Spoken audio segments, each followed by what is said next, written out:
Shalom semuanya. Pada tanggal 17 Agustus 2025, kita merayakan ulang tahun kemerdekaan Republik Indonesia yang ke-80 tahun. Tuhanlah yang memberikan kemerdekaan bagi Indonesia dari segala bentuk penjajahan. Dirgahayu Republik Indonesia. Keadaan dunia secara global sedang tidak baik. Seperti yang saya sampaikan sejak awal tahun 2025, bahwa sekarang kita berada di tahun 2025, tahun yang sukar, sulit, peperangan, bencana alam, ketidakpastian, krisis ekonomi yang semakin intens. Kita harus banyak berdoa untuk Indonesia.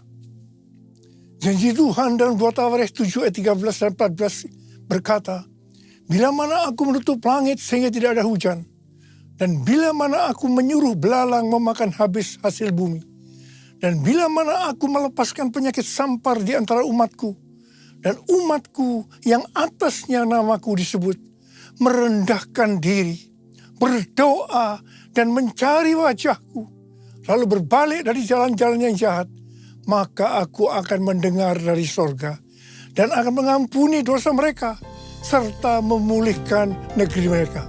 Haleluya! Damailah Indonesiaku, damailah Indonesiaku, lawatan Allah terjadi, damailah Indonesiaku, damailah Indonesiaku.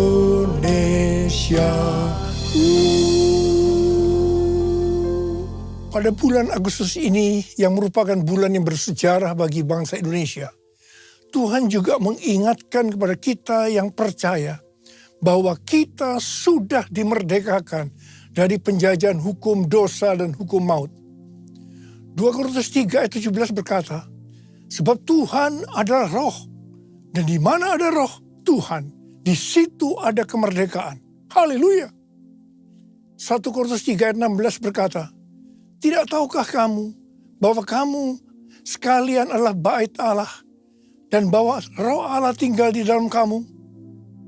1 Korintus 6 ayat 19 dan 20 berkata, "Atau tidak tahukah kamu bahwa tubuh kamu semua adalah bait Roh Kudus yang tinggal di dalam kamu, roh yang kamu peroleh dari Allah, dan bahwa kamu bukan milik kamu sendiri, sebab kamu telah dibeli dan harganya telah lunas dibayar.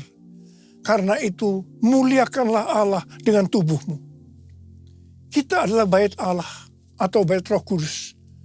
Karena itu kita sudah dimerdekakan dari hukum dosa dan hukum maut.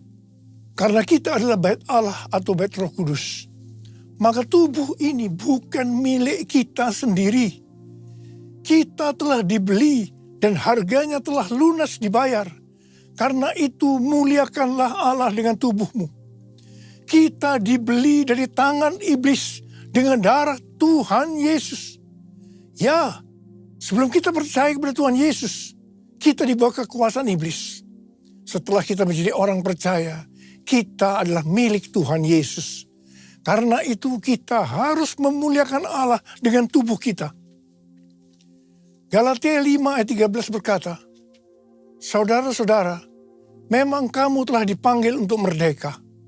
Namun janganlah mempergunakan kemerdekaan itu sebagai kesempatan untuk hidup dalam dosa. Melainkan layanilah seorang akan yang lain dengan kasih." 1 Petrus 2 ayat 16 berkata, "Hiduplah sebagai orang merdeka, dan jangan menyalahgunakan kemerdekaan itu untuk menyelubungi kejahatan-kejahatan, melainkan hiduplah sebagai hamba Allah." Ayat ini mengingatkan agar kita hidup sebagai hamba Allah, yaitu hidup jujur, tidak berpura-pura. Kita sudah dimerdekakan. Kita yang sudah dimerdekakan, jangan hidup dalam dosa lagi. Kita harus saling mengasihi satu dengan yang lainnya. Roma 6 ayat 22 berkata, "Namun sekarang, setelah kamu dimerdekakan dari dosa, dan setelah kamu menjadi hamba Allah. Kamu beroleh buah yang membawa kamu kepada pengudusan dan sebagai kesudahannya ialah hidup yang kekal. Setelah kita dimerdekakan dari dosa, setelah kita menjadi hamba Tuhan, kita harus berbuah yang membawa kita kepada pengudusan dan terus-menerus dikuduskan. Sehingga menjadi serupa dengan gambarnya. Dan akhirnya kita mendapatkan hidup kekal selama-lamanya. Katakan amin. Dalam Yohanes 8 ayat 31 dikatakan, jikalau kamu tetap dalam firman-Ku, kamu benar-benar murid-Ku. Sebagai orang yang sudah dimerdekakan, kita harus tetap memelihara kehidupan kita. Agar tetap sebagai orang yang merdeka. Karena itu kita harus hidup sesuai dengan firman-Nya. Kerjakanlah keselamatanmu dengan takut dan gentar. Yaitu dengan cara hidup sesuai dengan firman Tuhan. Kalau kita hidup sesuai dengan firman-Nya, maka kita akan mengetahui kebenaran. Dan kebenaran itu yang akan memerdekakan kita. Firman-Mu pelita bagi kakiku, terang bagi jalanku. Firman-Mu pelita bagi kakiku, terang bagi jalanku. Waktu ku bimbang dan hilang jalanku, tetaplah Kau di sisiku. Dan takkan ku takut asal Kau di dekatku, besertaku selamanya.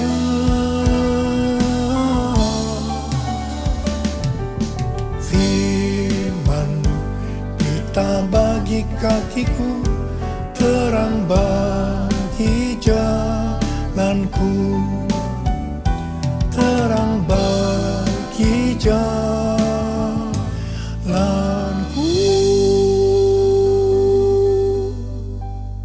Kita sebagai bait Allah atau bait Roh Kudus harus hidup dipimpin oleh Roh Kudus, bukan hidup menurut daging. Roma 8 ayat 13 berkata, sebab jika kamu hidup menurut daging, kamu akan mati. Namun jika oleh Roh kamu mematikan perbuatan-perbuatan tubuhmu, kamu akan hidup. Galatia 5 ayat 19 sampai dengan 21 berkata, perbuatan daging telah nyata, yaitu percabulan, kecemaran, hawa nafsu, penyembahan berhala, sihir, perseteruan, perselisihan, iri hati, kemarahan, kepentingan diri sendiri, percekcokan, perpecahan, kedengkian, bermabuk-mabukan, pesta pora, dan sebagainya. Terhadap semuanya itu kuperingatkan kamu, seperti yang telah kulakukan dahulu, bahwa siapa saja yang melakukan hal-hal demikian tidak akan mendapat bagian dalam kerajaan Allah.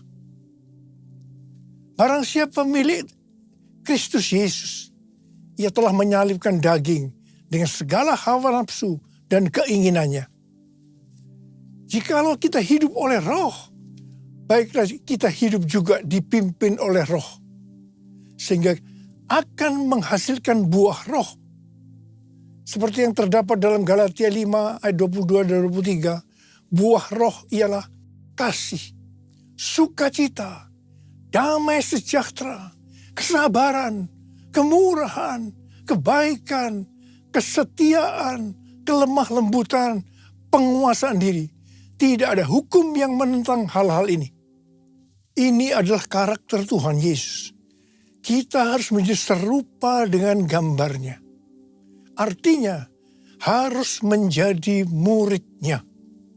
Saudara, goal kita sebagai orang percaya adalah menjadi serupa dengan gambarnya. Artinya kita menjadi muridnya. tugas utama kita sebagai murid Tuhan Yesus adalah menjadikan semua bangsa menjadi murid. Artinya tugas utama kita tanpa melihat profesi kita adalah menyelesaikan amanat agung.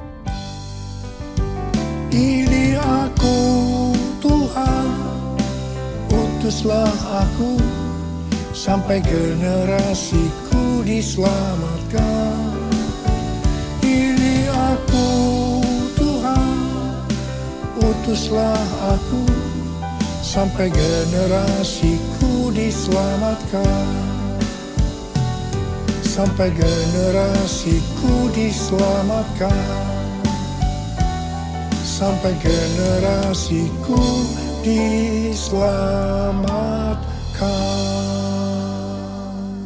Bulan yang lalu kita berbicara tentang target penyelesaian amanat agung tahun 2033. Tuhan akan menuntun kita melalui kuasa Roh Kudus. Kita akan dituntun Tuhan melalui tiang awan dan tiang api. Pada tahun-tahun yang terakhir, kita dituntun yang pertama, everyone di Amsterdam tahun 2023. Kemudian yang kedua, everyone Asia di SICC tahun 2024. Yang ketiga, Simposium Pentakosta ketiga di Church of God, Cleveland, Tennessee tahun 2024. Kemudian yang keempat, Planet Shakers Abundance Store bersama Russell Evans di SICC pada Juli 2025 yang dihadiri oleh lebih dari 95% anak-anak muda. Pada hari Jumat tanggal 4 Juli 2025, ketika saya membuka acara Planet Shakers Abundance Store, saya mendengar teriakan cucu-cucu, "Opa, opa, opa." Itu sangat berkesan sekali bagi saya. Saya merasakan Tuhan sedang berbicara kepada saya, kamu harus membawa cucu-cucu ini untuk masuk tahun 2033 menyelesaikan amanat agung. Pada tanggal 8 Juli hari Selasa, salah satu gembala kita mendapat penglihatan yang disampaikan kepada saya bahwa dia melihat ribuan anak muda dengan pakaian prajurit yang lengkap siap berperang, menunduk ke bawah menunggu perintah dari saya. Prajurit-prajurit muda tersebut menunggu perintah, siap berperang. Dia melihat juga begitu lama mereka menunggu perintah karena mereka sudah siap berperang. Ketika saya diberitahu tentang penglihatan ini, saya doakan. Tiba-tiba saya diingatkan nubuatan Pastor Russell Evans di acara Planet Shakers yang lalu. Dia berkata begini, saya di sini untuk mendeklarasikan, untuk memperkatakan bahwa Pentakosta ketiga ada di sini. Ada di sini. Gerakan Tuhan yang terbesar akan dinyatakan melalui kehidupanmu. Kehidupanmu. Kehidupanmu. Saudara, Pastor Russell Evans datang dengan doa, pujian, dan penyembahan bersama-sama dalam unity siang dan malam. Ini adalah restorasi Pondok Daud. Pentakosta ketiga sedang dicurahkan. Dan gerakan Tuhan yang terbesar akan dinyatakan melalui kehidupanmu. Kehidupanmu, cara hidupmu. Ini adalah jawabannya. Jadikan aku bait sucimu yang kudus dan yang tiada bercela. Jadikan aku mesbah doamu bagi keselamatan bangsaku. Bagi keselamatan bangsaku.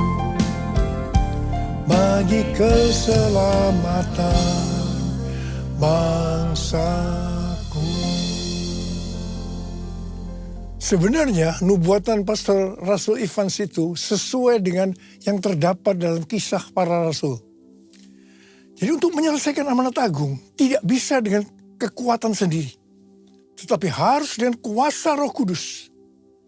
Pesan terakhir dari Tuhan Yesus sebelum naik ke sorga, dalam Kisah Para Rasul 1 ayat 8. Tetapi kamu akan menerima kuasa kalau Roh Kudus turun ke atas kamu. Dan kamu akan menjadi saksiku di Yerusalem, dan di seluruh Yudea dan Samaria, dan sampai ke ujung bumi. Setelah itu Tuhan Yesus naik ke sorga. Apa yang dilakukan oleh murid-muridnya? Mereka pergi ke Yerusalem dan tinggal di kamar loteng. Apa yang mereka lakukan? Mereka semua bertekun dengan sehati dalam doa bersama-sama. Artinya mereka berdoa, memuji, menyembah Tuhan dalam unity siang dan malam. Ini adalah prinsip restorasi Pondok Daud. Ini adalah prinsip menara doa. Jadi dalam menantikan pencurahan Roh Kudus yang disebutkan Pentakosta pertama, para murid melakukan ini. Setelah 10 hari, yaitu pada hari raya Pentakosta, terdengarlah seperti tiupan angin keras. Kemudian tampaklah lidah-lidah seperti nyala api, hinggap kepada mereka masing-masing. Mereka dipenuhi Roh Kudus, dan mereka mulai berkata-kata dalam bahasa roh. Setelah murid-murid dipenuhi Roh Kudus dengan tanda awal berbahasa roh, apa yang terjadi? Yang pertama, Petrus berkhotbah sekitar 5 menit. Kira-kira 3.000 orang bertobat dan dibaptis. Wow! Petrus berkhotbah dengan kuasa Roh Kudus. Pada zaman itu populasi penduduk dunia sekitar 255 juta orang. Sekarang penduduk dunia sekitar 8 miliar. Jadi 3.000 orang yang bertobat dan dibaptis pada waktu itu. Itu setara dengan sekitar 94.000 orang pada saat ini.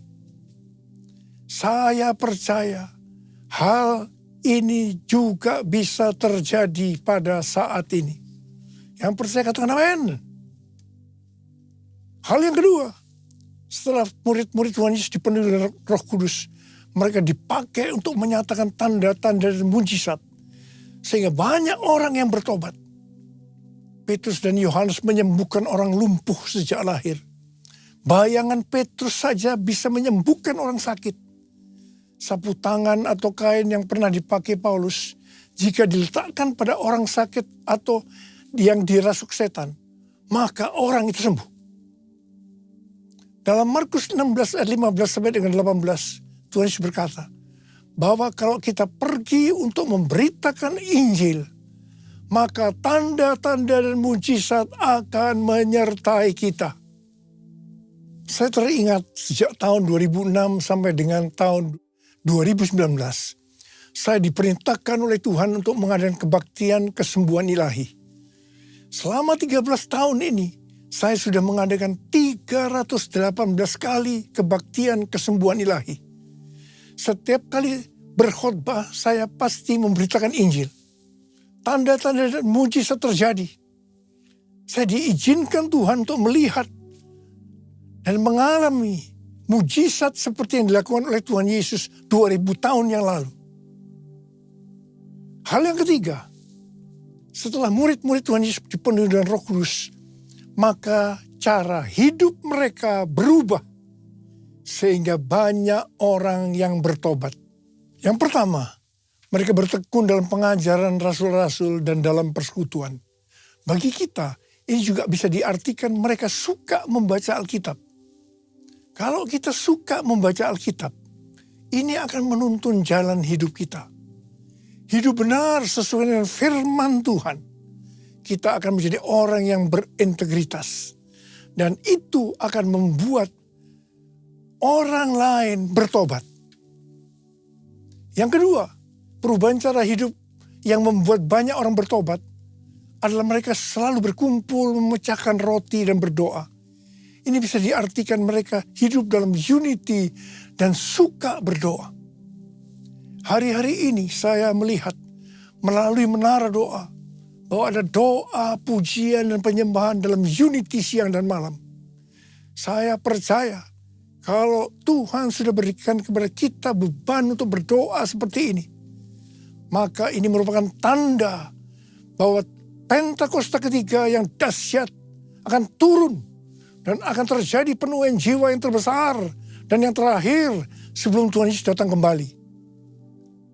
Yang ketiga, perubahan cara hidup jemaat yang membuat banyak orang bertobat, yaitu karena mereka suka memberi, sehingga tidak ada yang berkekurangan. Hari-hari ini Tuhan Yesus menghendaki agar kita suka memberi. Tuhan Yesus berkata dalam Lukas 6 ayat 38, berilah dan kamu akan diberi. Suatu takaran yang baik, yang dipadatkan, yang diguncang, dan yang tumpah keluar akan dicurahkan ke dalam pangkuanmu. Sebab ukuran yang kamu pakai untuk mengukur akan diukurkan kepadamu. Haleluya. Yang keempat, perubahan cara hidup jemaat yang membuat banyak orang bertobat, yaitu mereka selalu bergembira dan dengan tulus hati sambil memuji Allah. Hidup dengan tulus hati artinya hidup sebagai orang yang berintegritas. Jadi perubahan-perubahan yang terjadi dalam cara hidup jemaat yang membuat banyak orang bertobat adalah yang pertama, mereka suka membaca Alkitab. Yang kedua, mereka suka berdoa dan hidup dalam unity. Dan yang ketiga, mereka suka memberi. Dan yang keempat, mereka suka memuji Allah dan bergembira, tulus hati atau hidup berintegritas. Dikatakan dalam Alkitab bahwa mereka disukai semua orang dan tiap-tiap hari jumlah orang yang diselamatkan bertambah. Haleluya! Tuntunan Tuhan untuk menyelesaikan amanat agung dengan target tahun 2033. Yang pertama, kita harus lebih banyak lagi berdoa, memuji, dan menyembah Tuhan dalam unity siang dan malam. Waktu kita melakukan ini, pencurahan Roh Kudus dalam era Pentakosta ketiga ini akan terjadi lebih dahsyat lagi. Itu yang akan membuat cara hidup kita berubah. Perubahan cara hidup kita akan mengakibatkan penuaian jiwa yang terbesar dan terakhir. Dan sesudah itu Tuhan Yesus datang kembali. Haleluya! Mari kita angkat tangan kita di depan Tuhan. Oh God, I worship you. Oh God, I worship you. Be glorified and magnified. Oh God, I worship you. Sekali lagi. Oh God, I worship you. Oh God, I worship you. Be glorified and magnified. Oh God, I worship you. Mari kita berbahasa roh. Urialala bashandara bara bara bara bara bara bara bara. Urialala bara bara bara bara bara bara bara bara bara bara bara. Urala bara bara bara bara bara bara bara bara bara bara. Tuhan urapi kami ya Tuhan. Urapi kami. Curahkan kuasa Roh Kudus. Kuasa, kuasa, kuasa Roh Kudus. Oh terima, terima, terima, terima, terima, terima. Yesus, terima kasih Tuhan. Terima kasih, terima kasih, terima kasih Bapak. Dalam nama Yesus yang berdoa. Amin.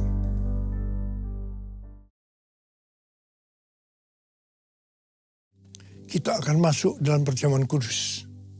Kita akan mengingat ayat ini.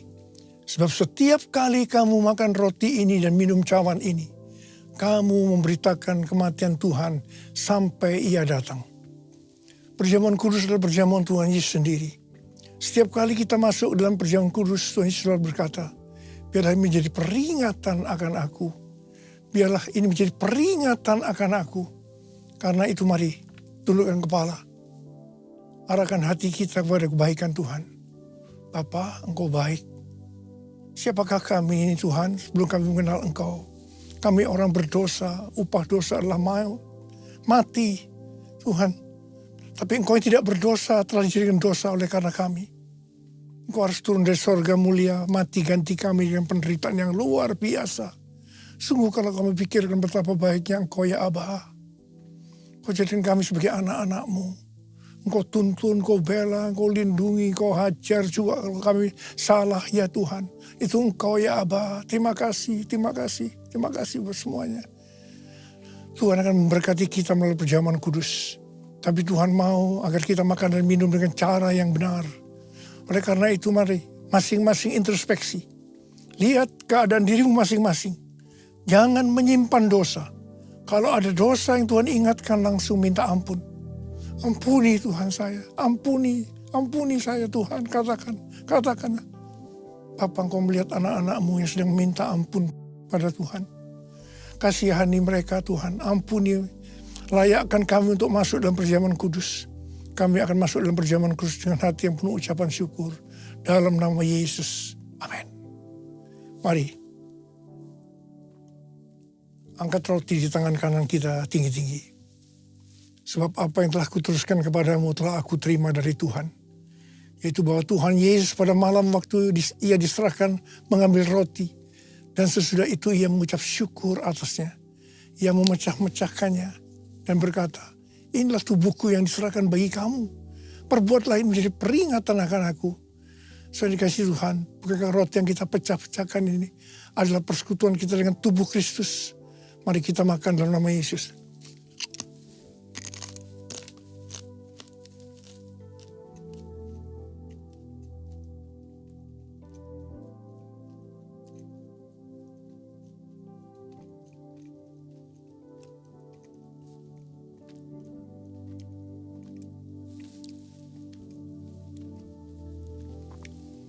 Angkat cawan di tangan kanan kita tinggi-tinggi.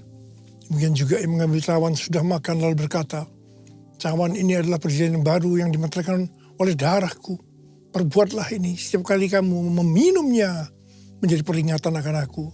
Saudara kasih Tuhan, bukankah cawan pengucapan syukur yang atasnya kita ucapkan syukur adalah persekutuan kita dengan darah Yesus. Mari kita minum dalam nama Yesus.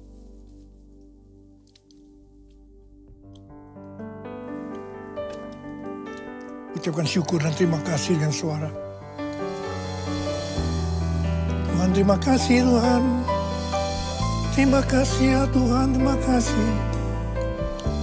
Terima kasih ya Tuhan. Terima kasih Yesusku. Terima kasih Yesusku. Puji syukur hanya bagi Tuhanku. Yesusku, terima kasih Yesusku. Puji syukur hanya bagi Tuhanku. Terima kasih Yesusku. Terima kasih Yesusku. Puji syukur hanya bagi Tuhanku. Terima kasih Yesusku. Terima kasih Yesusku. Puji syukur hanya bagi Tuhanku. Puji syukur hanya bagi Tuhanku. Puji syukur hanya bagi Tuhanku.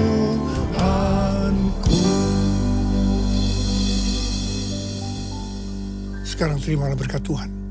Kasih karunia yang berlimpah-limpah daripada Allah Bapa dalam Anak yang tunggal Yesus Kristus.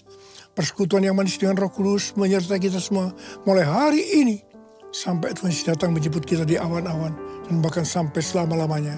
Yang percaya bersama-sama katakan amin.